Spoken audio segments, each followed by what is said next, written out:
Welcome, fantabulous souls, to Psychically Speaking. I'm Psychic Lisa Ann, your host on this transformative journey of body, mind, and spirit. Join me, a psychic medium and healer, as we explore the wonders of life, share experiences, and grow together. Whether you're new to spirituality, an old soul, an empath, or a seasoned professional, this podcast has something special just for you. So let's dive in and embark on a journey of learning, healing, and personal growth together.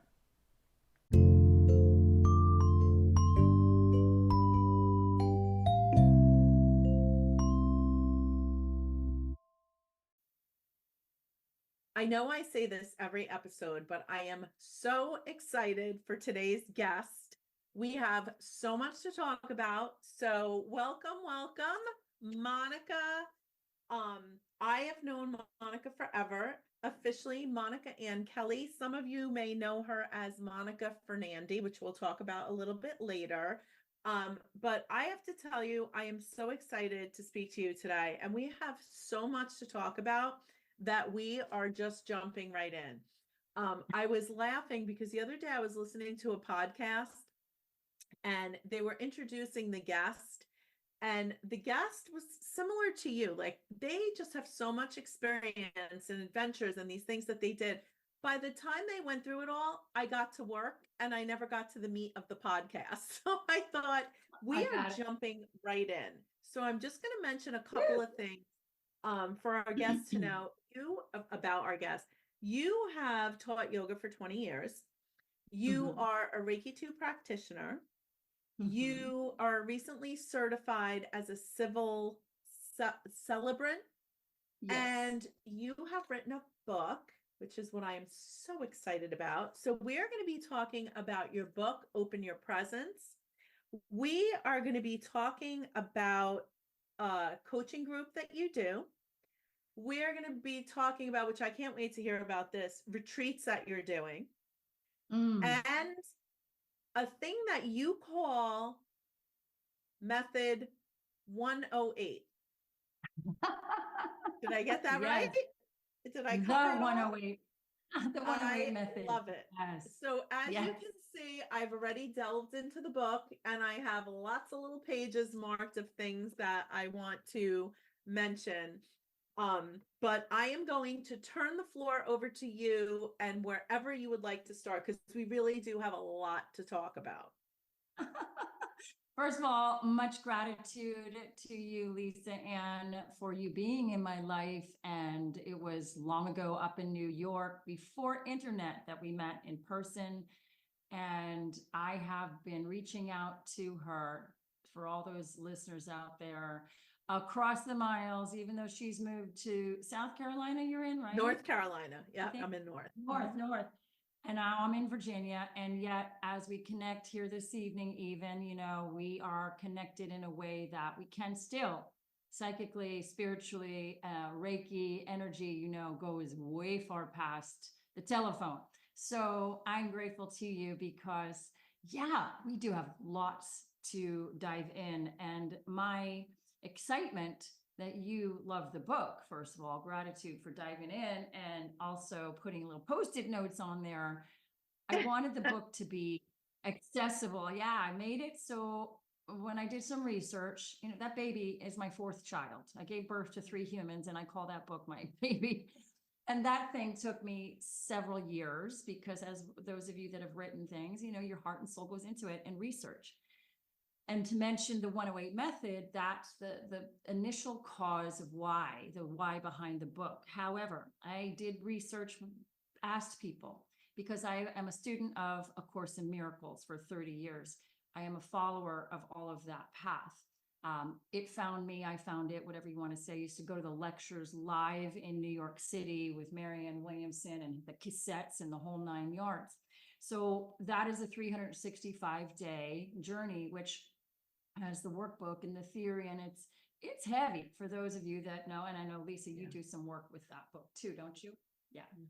Mhm. So I asked people, I said, okay, then I had another reference of another 365-day book, not necessarily a spiritual psychotherapy approach to healing, but if you're familiar with A Simple Abundance by Sarah Ban Brannick, who was almost 30-year book as well, excuse me, she, incredible author, and 365 days to help the reader one day at a time. So I asked people, I wanted the book to be easy and not intimidated. I wanted it to be a tool to help the reader dive in to excavation to their soul. And so the presence, the title, which is a double entendre, right? It is open your presence, the gift of your divine, your spirit, your light, your whatever word you want to use, the God within. And then the tagline is a simple method to find calm in chaos. And the journey for me, 20 years teaching yoga, as you said, has evolved like all of us do. And there's constant thing, as yoga teaches us, the only thing we can bank on is change. We can't count on anything, but we know the weather's going to change. We know the internet's going to change. We know the bank accounts are going to change. We know the market's going to change. We know all these things. So how do we deal with it? And I know this is why your work is so rich, and those that you've had on this beautiful podcast to help us all. How do we adapt to a global pandemic? How do we not react, but rather respond? And so the 108 was another thing that nudged at me over this 30 years of journeying. The 108 sacred number kept knocking at me, nudging at me in the night, you know, the 3 a.m. calling that we all get. That's when we get up and write we're and all draw and familiar create, with. right? Yes, the 333 and all that. So this 108 number in the Sanskrit books was something that, as a yoga teacher, I kept asking, because I'm a curious cat. I love inquiry. I love discovery about myself and for others. I love learning.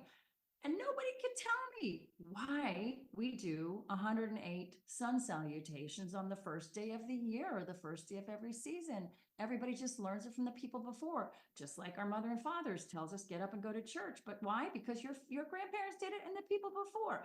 I want the juice and I want the meat, and I researched. And so the mala bead here, that whether we're on camera or not, it has 108 beads, for example.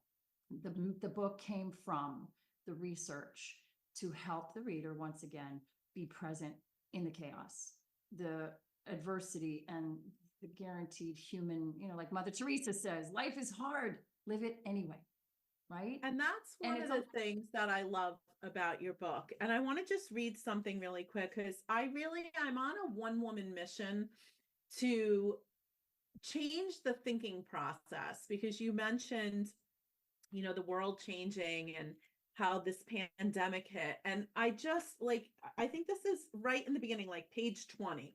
You say, ironically, the way technology has developed over the decades, permitting us to see each other across the globe with a click of a button, has disconnected us at the spirit and soul level. The better way requires rooting down through prayer and meditation. And I cannot tell you how much that resonated with me, because I say this all the time. We are living in a time where we could press a button and talk to someone clear across the other side of the earth, literally, but we are more personally disconnected than we've ever been before. And your theme throughout the book of being in the present moment was so meaningful to me. And when I was reading, I couldn't wait to do this interview, because I just think people have gotten so far away from that.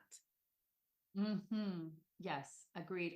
And it is a double-edged sword, as in the word paradox comes to mind. It sounds easier than it is. Just like A Course in Miracles. Well, what is a miracle? A shift in your thinking. But it's a course that we have to let happen. It doesn't happen overnight. And so this book is not 365 days. To get back to what I asked people, they decided it was easier to just give us about a month's worth of change. So in the back of the book is part 1 is the being with presence. Part 2 is the doing, the active. And because in our world today, we have it backwards. We think we have to, we forget about being. We're human doing so much. And the practice and the application, the second half of the book, involves 27 days, not 31, which the people that I asked, we just want about a month's worth of work, right? Because what does the world say? You can change a habit in 21 days. I did science behind that too. It's actually 3 cycles of 21 or 64. So why not make it 108? So that's a whole nother podcast for another day. Love that. Yeah. However, yeah, 27 is a quarter of 108. And so I give a 27-day second part of the book, actionable pages to journal entry, to brain dump, as my own coach says, to allow the madness in our brain, which is what takes us away from the simplicity of just being. All these thoughts, 60 to 80,000 thoughts. So the back of the book is for the reader to read the quote, which is wonderful wisdom. I came upon those, and I love quotes. I love numbers. I love words. Excuse me. And then you take that into affirmations and proclamations in order to make the change or deal with the change that we didn't ask or see coming, you see, because change, like I said, is inevitable. And so what do we do? And I have a YouTube channel too that I talk about this. So how do we deal with those blindsided? What do you mean you're leaving me? And I have clients that were blindsided. So what do you mean this is happening? What do you mean the world is shutting down? And instead of getting your blood pressure up, the tools in my book are simple 3-step method based on the sacred number 108. And You know what the I love reviews about are that 108? Yeah. Last night, I'm reading some more of the book and I'm looking at the exercises, and I'm always about the numbers, right? My grandmother's a whole reason I got into all of this when she passed away. And my grandmother was always about the numbers. When I was getting married, she was like, "What day are you getting married on?" And I tell the story all the time. She called me every day and haunted me to change my wedding because she said it was a bad day, the date. And the funniest thing is, I got divorced and I'm going to my lawyer and I'm looking through my paperwork, right? And I ended up moving the wedding a month because she didn't want me to get married in the month before. She kept saying it was bad. When I pulled out my paperwork, ironically, my paperwork had the wrong month on it. And I never noticed it in the 12 years I was married. And it was crazy because I was sitting on the floor crying. You know, you're going through divorce, you're trying to figure out, am I doing the right thing? And I'm literally on the floor crying, going, "Grandma, I just need a sign." And I look at the date, and on the marriage certificate is the date that she was like, "You cannot get married on this day." So I am all about numbers. But I thought, there's always so many ways we're all connected, right? So I was thinking about the 108, and I love the significance of each one of the numbers. And then I was thinking to myself, oh, that's so interesting, because in numerology, 1 and 8 is a 9, which is all about completion. So I just love the whole concept behind it. Yes, thank you. Yeah, and there's more science behind it, which is, this is not the woo-woo as people say about spirituality sometimes, and you find that too. It is the science behind it. I mean, I list a few of the things in the beginning of the book. My editor said, let's make it short and sweet, but the list is really long as far as the science behind the number. Geometry, I mean, the space between Stonehenge is 108 feet. I mean, it's on and on, the irony and the geometry and the spirituality, and people that have read the book are seeing it come up more and more. So it might have been produced and published ahead of its time. As far as it's coming up on its 2-year birthday, I launched it on the 108th day of the year. And my book launch, and my women's group coaching, which is coming out, my new group had a facelift. I had another one before, but this one is launching also on the 108th day of this year. And that is because it's a leap year. It's different. It's different. Yeah. April 17th is the 108th day of the year. And some people get geeked out about certain things. People love baseball. People can't miss a whatever, and this is my passion. I didn't study numerology as a professional, but 1111, 222, my phone number has 3 2s in it. I mean, there's meaning, as you validate, behind it. Yeah. And it's now applicable. The reason why I wrote the book initially, because people asked me, can you explain why we're doing 108 abdominals and 108 sun salutations? And so I was able to provide the answers that I didn't get because I did the research. And just like someone goes to a yoga class thinking they're just going to stretch their tight muscles, and then they come out changed in a way that they get out of toxic relationships. They move to a place that is more light for their soul and so on. It's a bigger picture, but we get in the door with the physical, right? So this is the 108 method.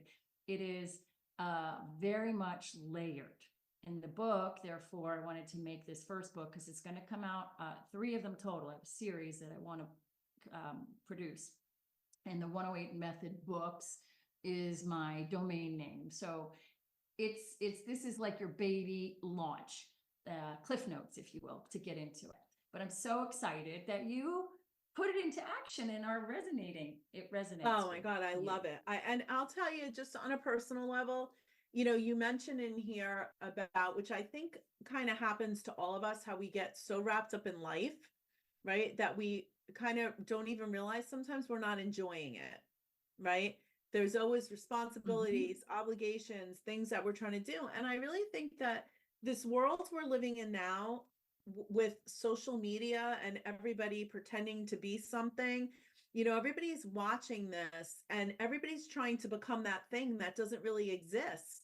And we're not living in the present moment. And I will tell you, after I read the book, I was rereading some of it last night and I thought, I went to work today and I just kind of walked around the town and I went and visited some of the shops and talked to some of the owners and gave some gifts out, and just thought, like, I just want to do something fun and positive today. I don't want it to be about how many clients are coming in the door, how many customers came into the shop. I just want to go out there and just spread some positivity today.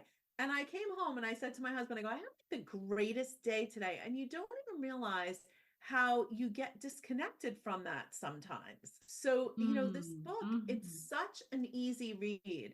And the other thing I love, because this is my big thing, is I love the authenticity. I love the things that you talk about head on. And I have to delve into this Mount Everest thing. Because as someone who's always trying to overcome my fears, I have swam with the sharks. I have done skydiving indoor because I'm not totally crazy. But how did this Mount Everest thing come up? Like, you have to just give us the short version of this story. No, exactly. Stepping stones happen. Things happen when they're supposed to happen. It was because of the book and the inquiry about how do I begin to publish my book. I went to a workshop. I might even describe this in the introduction or the preface there, but and don't skip over all the beginnings of it, those of you that decide to read the book, because it sets you up for success. So you understand what and where the journey is in the 108 method and how to apply it to your mountains. And the book is a trilogy, and it became, and I'll start here and then I'll work backwards to your question. It is a 3-part self-help book. It started out as, let me teach the 108 abdominals and the physical fitness, which then rolled into this trip, which I'll tell you about in a moment, to Mount Everest Base Camp, which then rolled into a global mountain. So the base camp was my mountain, literally, that I faced. And then the global mountain, we came back. I was just starting to do podcast interviews about that fundraiser, because it was a fundraiser for World Hope. And then the world shut down. So that was a global pandemic. And that was the 3rd mountain. So the book is to teach everybody how to overcome fears of height or change is as big as a global pandemic. So I went to a workshop to learn how to publish my book. And it was a free thing in our town. And the woman who conducted it ended up being one of our team members on this trek to Mount Everest Base Camp. She and I were chatting about how to publish my book, and she said, you never answered my invite. I invited you and Mike to come to Mount Everest Base Camp for this fundraiser to raise awareness and also funds for clean water accessibility in the world.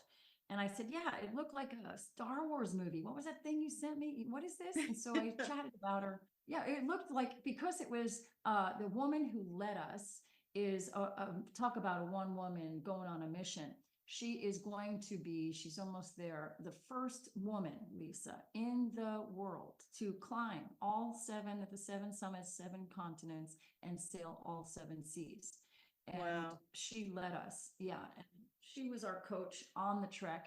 So she meant to go back and do the summit, but then COVID hit.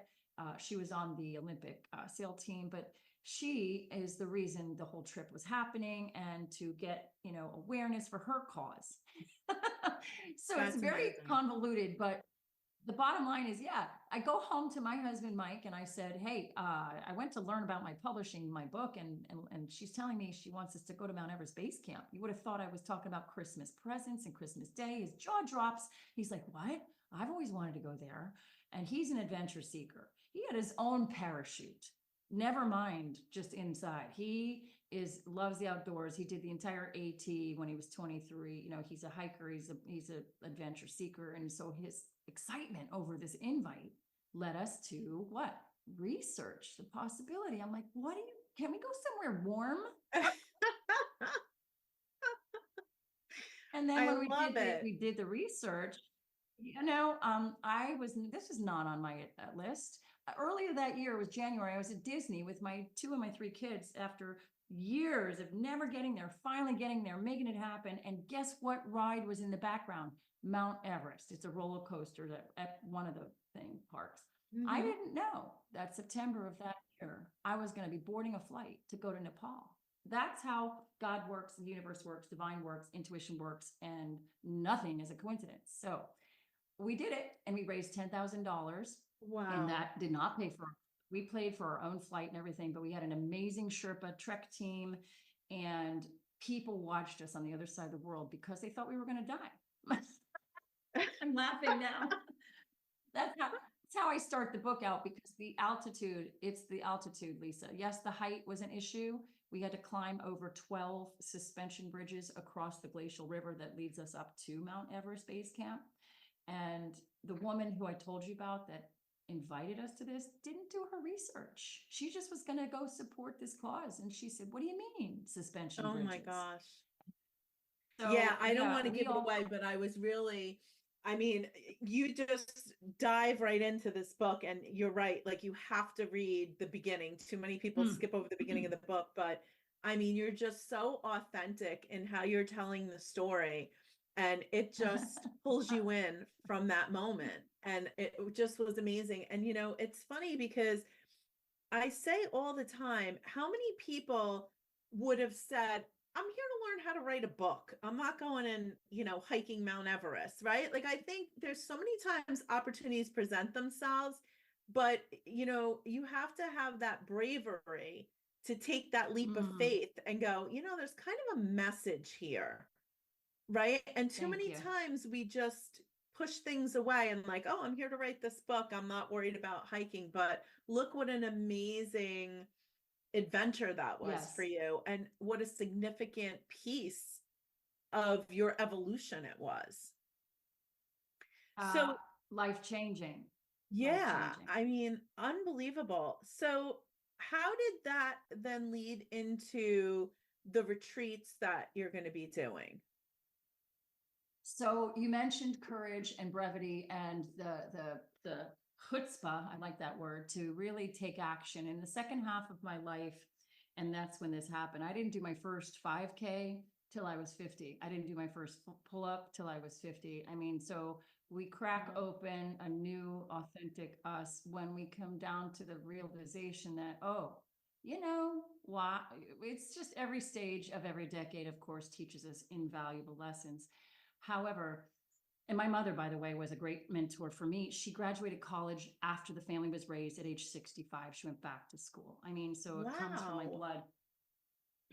Yeah. And she was a writer who never got published. So I am now working on her piece to get it published posthumously. Thank you. I love that.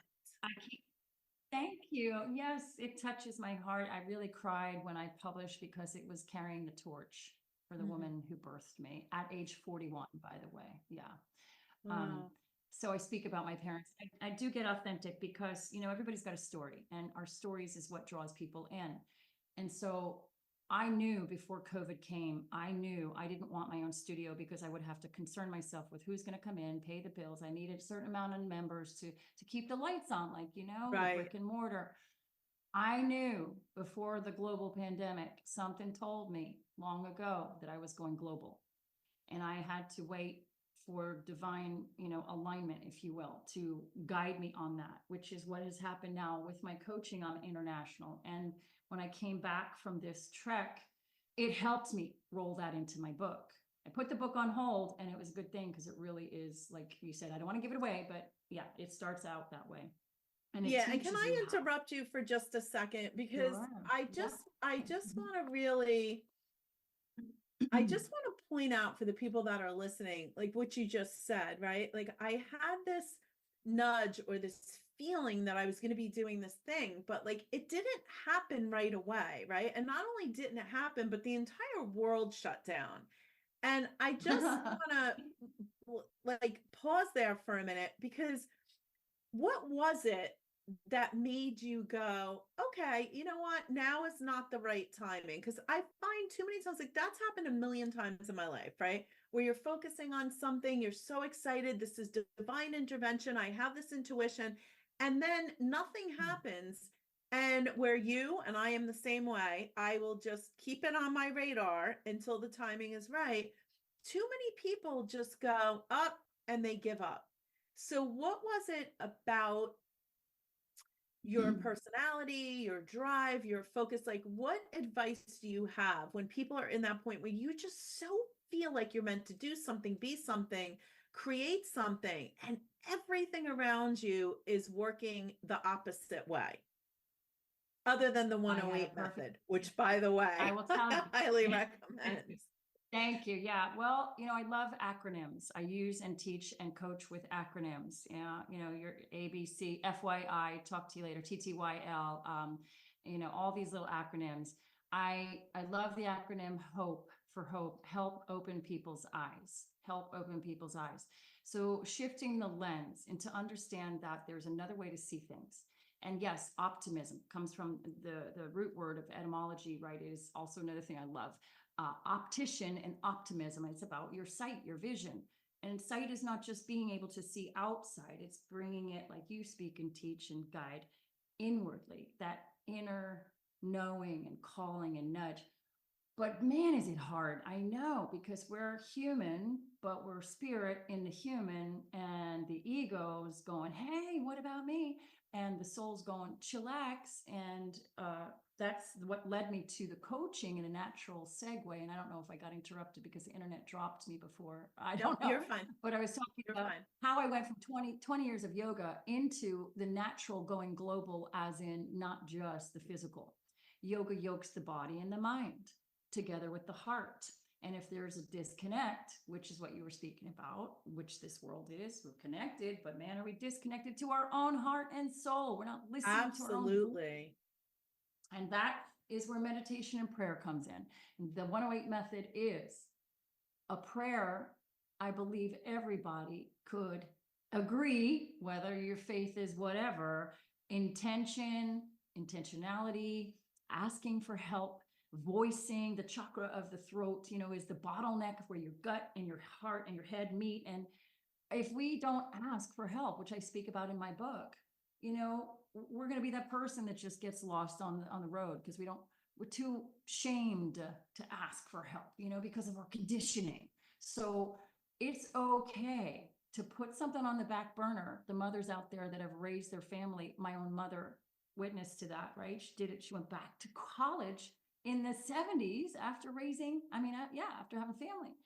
It's not going to happen overnight.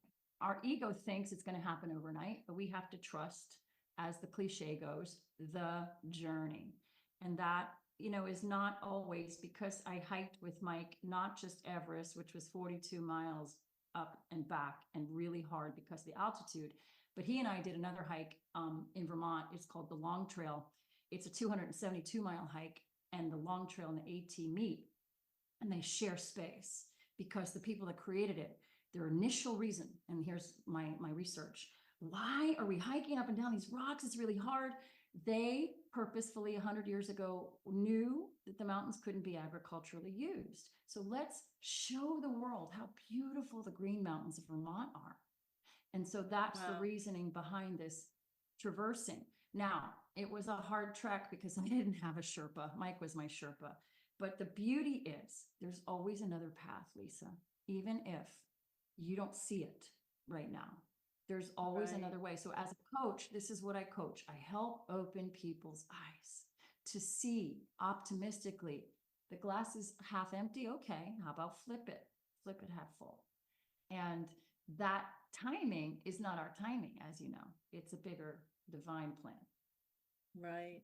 So now you're Right? doing the coaching, and now you have the idea about the retreats, and then everything kind of gets in the way of that. So how does that transition into the retreats?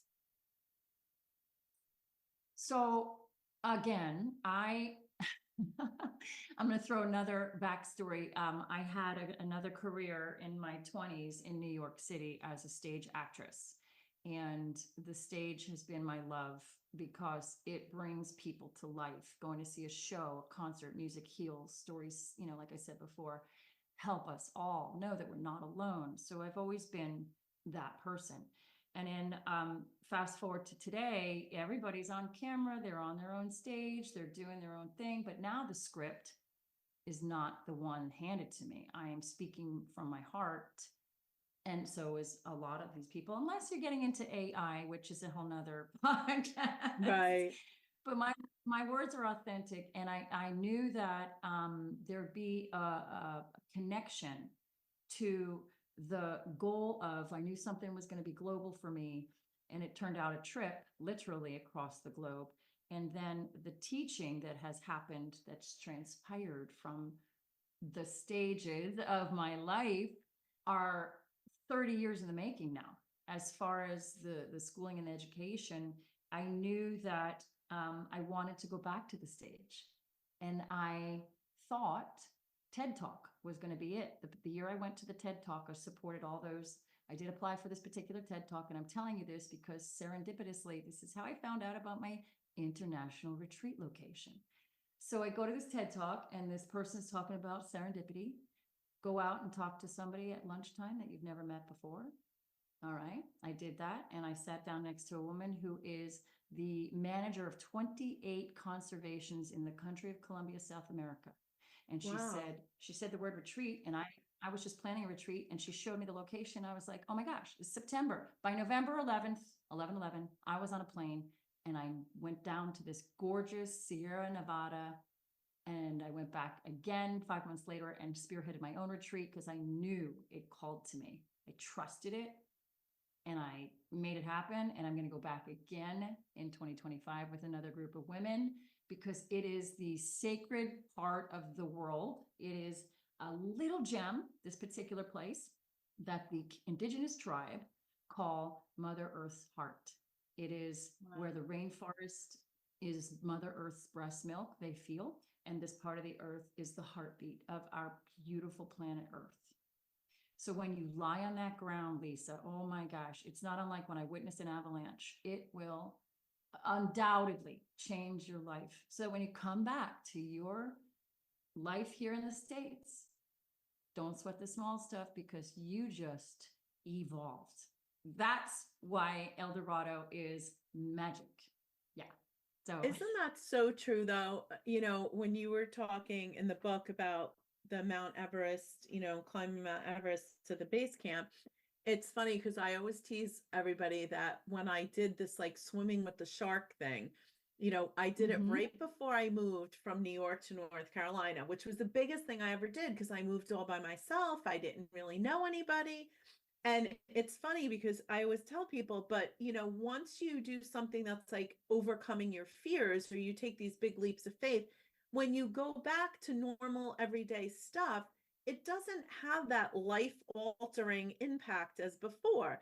And I would joke around because people would say to me, oh my God, you're a psychic and you're moving to the Bible Belt. And oh, you're from New York. You're not going to make it down south. And my response was always, I swam with sharks. Like, moving from New York to North Carolina is nothing. Like I swam with sharks, right? And that's Yes, all my yes. thinking process the first year that I was in North Carolina. Anytime that I did something that was stepping outside of my comfort zone, that would make me feel like, oh my God, I don't know if I could do this. I would bring myself back to that point. Like, girl, you swam with sharks. Like that was your biggest fear in life. This is nothing, That's right? So I that's think right. we all Yes, need that moment of yes, like taking that yes. huge leap of faith or just diving into our fears. So, Exactly. I love it. And that's how it kind of brings this perfect segue. When I was meditating in 2020, the Awakened Soulmate, which is the name of my coaching program, came to me as in an awakening, when we have an aha moment, when we have something like swimming with the sharks, jumping in cold water, the plunge pools, all these things that are, whether you get on a plane and decide to travel to someplace like what I just described, or right. it's a simple daily thing. When we have a wake up call, well, like I often say, don't wait for a diagnosis to wake you up. Choose to make something shift in your perception, and life will shift for you. There's always another way. And the awakened soulmate is the one who opens their eyes to the light and radiance that they were born with, that have been shielded and hardened because of circumstances and fear. And let's imagine a world where everyone is open to that eternal and unconditional love that every soul has. Imagine that. And I love that. I did ask your permission to read this ahead of time because I feel like if it was up to me, I'd be reading the whole book. And we don't want to do that because we want people to buy this book because it's amazing. But I just wanted to read this one thing. We talked about it earlier. My perspectives, feelings, and viewpoints are different from yours, and we each express our individuality as only we know how, based on our individual upbringing, experiences, life events, and unique personalities. However, what we have in common is that we both stem from the same human family and are here to love and be loved. There is no right way, just the way we know best at this time. We don't need to fight Mm, about your way versus mine, but instead take a deep breath and be mm, consciously aware, yet courageously enough to speak up. This is the 108 method. We are free mm. to be unique and can respect each other's interpretations of life rather than force our ways upon each other. I I know like everybody's gonna be like, oh, please. That literally brought a tear to my eye when I read it yesterday because I Oh, personally feel like that is the biggest problem we are having in life right now. I was raised to always respect everybody's right to have their own opinion. So I was raised that I don't have to mm, agree with somebody, but I always have to respect them. And that's where I have always come from. And I tell people all the time, my job is to help you be the best you that you can be. You right, define what that is. And I just feel like we've gotten right. so far away from that, right? We're being bombarded Yes, every day with all yes. this anger and all this judgment. And so, as we move into this year of another crazy political year, and I always say I don't talk about politics, but I want to talk about the energy. What are three like simple ways that you could really help our listeners that are already starting to feel that angst and that anger and that we, them, they, and all this energy that's out there? Um, Absolutely got tools in your toolbox. Every person listening to this, and so on and so on in the world, we have what it takes in order to overcome the angst and the emotions that can overpower us. We're more powerful than we know and give ourselves credit for. And that's why God put us in this human being body.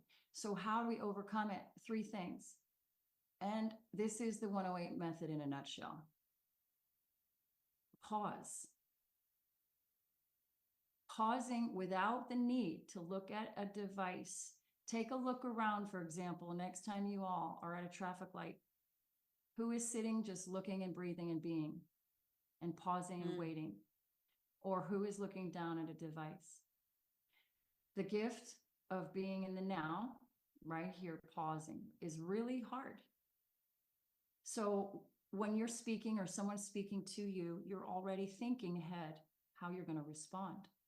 And that is also in reference to the news or in a conflict. In relationships, start with your thought and your own relativity to your own relation to your body, your mind, your spirit energy, and your love of your universe. You are this planet you. And if you're not caring for your own self and giving yourself that rest, right? Sundays for people are a day of rest. The space between notes is necessary. The rest is your pause. And the pause is for a cause, right? The cause is, we get excited and anxious. Well, why aren't she saying something? And that is the richness. There's such abundance and sexiness in a pause.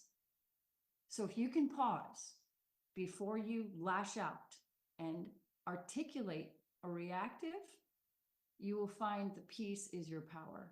My first business logo was called the Peaceful Warrior. And it was, it was like a double-edged sword. Peaceful warrior. Well, that's a pose too. How can you have peace and war? We don't wait for calm to find peace. We are the peace in the chaos. And that's the pause. So if you can, pause. Next thing is to breathe. We don't use our respiratory system, Lisa, as you know, to our full capacity. And then COVID comes and we're restricted and we have to wear masks and we're attacked by microorganisms in the lungs and so on and whatever. And so prana energy, chi energy, breath energy, ask any medical practitioner. And I often say this, don't wait for somebody with a stethoscope to ask you to take a big breath and use what you've got. Use it or lose it. We don't breathe fully. Why should we use our cellular device fully, right? So if you can breathe, and this is how we calm down, it takes about 90 seconds for an anger emotion to process through your body. Here's an exercise for you all listening. I want you to put on your timer on your device, not now, and put 90 seconds on your clock and count your breaths. And when you're in a heated conversation or something's going awry and there's chaos in your life or the TV, God help you if you're watching the news, you count those breaths. This is your homework. And then you give that exercise. 90 seconds seems like a long time. So maybe 10 seconds, just give it. Give, not take. Give your body the breath because it's your free medicine. And then the last thing is to feel. And that means to own your feelings. They don't teach this in school, feelings 101. No, man. And guess what? I'm of the baby boomer generation. I'm the last of the baby boomers. And the baby boomer women, and then the women coming on up after that, we're slowly getting there. But the feelings, like they don't know how they feel. I ask my clients, so how do you feel? I don't know. Because why? Because we've been taking care of everybody else. So we were told not to articulate how we feel. And whether woman or man, doesn't matter what you are, the feelings that you have are your feelings. Nobody else knows what you're feeling. So they don't last forever. 90-second test is the example. Feel your feelings and then let them go. The sigh of relief in our culture is called that sigh of relief because it relieves you of the angst. There's so much anxiety and so much depression in our country today. And if I could, I would just teach you how to breathe again. I have been saying since before COVID that we are in a mental health crisis, and I don't know why nobody is talking about it. And we really have become a society where we're teaching people to not step into their feelings, right? And I say that too, like it's okay to process your feelings. You don't want to get stuck in them forever and you don't need to act on them, but you have to feel them. And I think that's a big thing where we're afraid there's more. You probably know better than I do the research behind how many people nowadays are taking antidepressants or are self-medicating. The number is higher than it's ever been to this day. And it's insane because people are afraid to feel their feelings. So I love you address that in the book too, which I think is so, so important. And thank you. And it's okay. It's not a weakness. What do I often say? I'll say this a lot. Oh, letting go, which is the 0 of the 108. You know, letting go is the hardest thing for us humans. No, it's mine. We start that as a child. Identification with something or someone. You know, she belongs to me. Be mine. I don't buy any of that anymore because I understand the attachment is where we suffer. So if you can take your exhales into the practice, small but mighty, of letting go, right behind it is another inhale. And so it's a slow and steady. We have to gradually have patience with this process. But for the world, as you asked me in the beginning, to, you know, how can we deal with this stress? I'm not burying my head in the sand. I'm doing my part and becoming the peace that I want to see in the world. And that is one breath at a time. Hold space for your feelings. And then an infinite, 8 is, of course, infinity. When you take action, like, let's say the next time you get up in the morning, you open your eyes, there you go. Action, there's your day of your life, movie happening. You take action and shift your perception, infinite miracles, infinite shift, infinite opportunity, and infinite change, because you matter, your voice matters.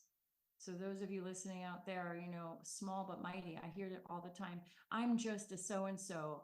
I'm not the president. I mean, you know what? Your voice matters. You ask for prayer. You ask God to help you, whatever your faith is. You pause, you breathe and let it go. And you feel all the feels. And know this, you're not alone. That we're all in it together, which is the community, capital unity, that I coach and teach about. The connection is real, and the mental health crisis is real.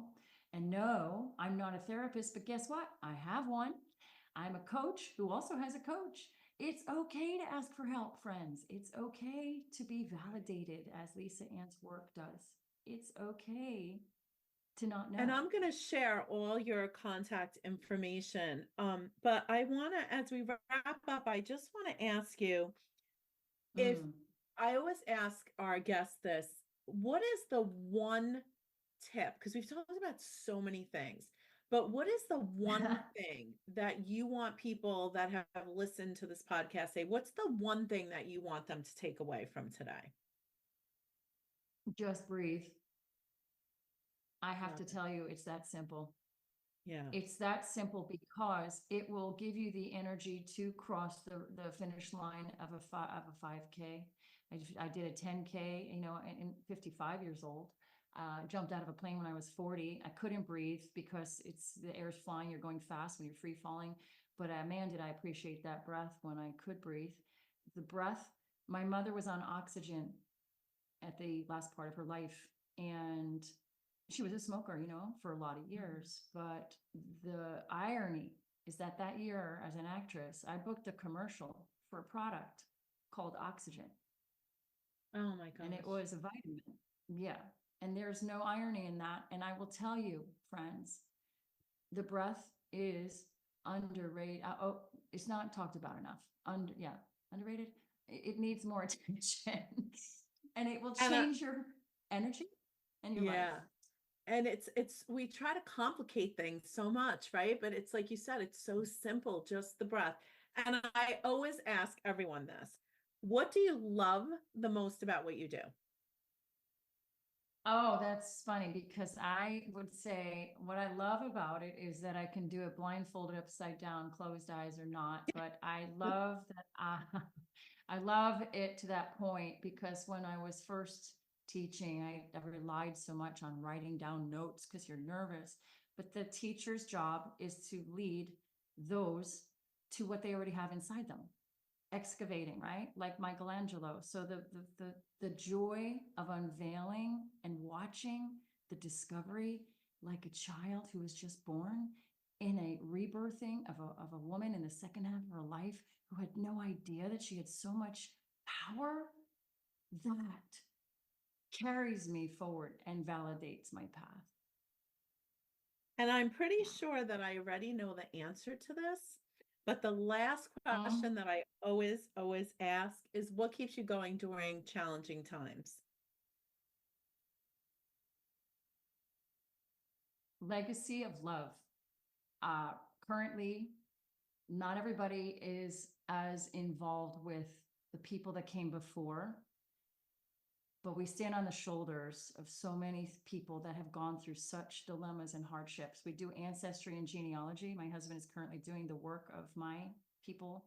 I never got to meet them, but because they couldn't do things, I could cry right now. I am driven to bust a mold that they believed they couldn't reach. And that is my legacy that I pass on to my children. And that is my why behind why I do what I do. Because we're only here for that little dash. Yeah, the dash between your date and your death date. And Are You Living the Dash? Great poem. But that is why. You know, what is your why? Every day that keeps me motivated, Lisa. And I jump for joy. I cry with joy because I'm answering the call. Yeah. I love that. And if somebody wants to work with you, I'm going to have the information, but just to share, what are the different ways people can work with you? So first, where can they get your book? Anywhere books are sold. Amazon has it. Any bookstore has it. If they don't have it, they can order it. The Amazon reviews bought by men and women. It's wonderful when the men are sharing their heart and how it's evolved their lives. So anywhere books are sold. Thank you for that. And they can find my website, Awakened Soulmate, awakenedsoulmate.com. On there, there's a link to contact me. I coach people one-on-one for 6 months, and I have 2 spots open, and transformation in 6 months when you work one-on-one versus a group. But I also have that group that I mentioned launching on the 108th day of this year, and I'm super excited about it. It's limited to 10 empowered, ready to go women. I'm talking, they know there's a calling on their heart, but they have yet to take the steps to dive in. It's called Made for More. And that launches in April. And that's also on my website under coaching. I have a YouTube channel that's Awakened Soulmate, as well as Instagram, Awakened Soulmate 108. And of course, Facebook as well. But thank you. I think I covered it. Well, thank you. And we're definitely going to have you back on, and there's so much more we can talk about, but I so appreciate you taking the time today. And I cannot thank you enough for sending the book. I absolutely love the book. I highly recommend everybody go to the bookstore, wherever you get your books.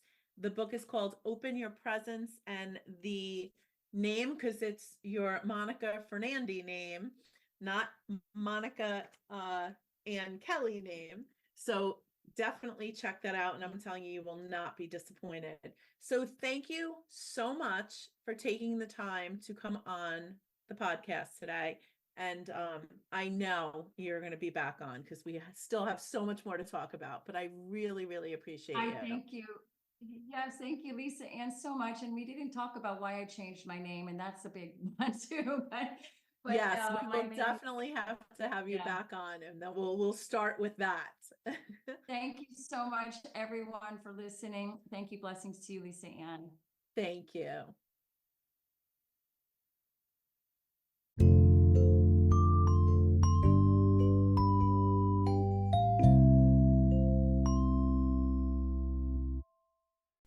Thank you for joining me on this incredible journey.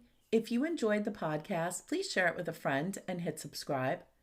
For more about my free live weekly happy hour via Zoom, my work, or visiting my Body, Mind, Spirit spa and gift shop in historic downtown Southern Pines, North Carolina, visit spiritquestnc.com.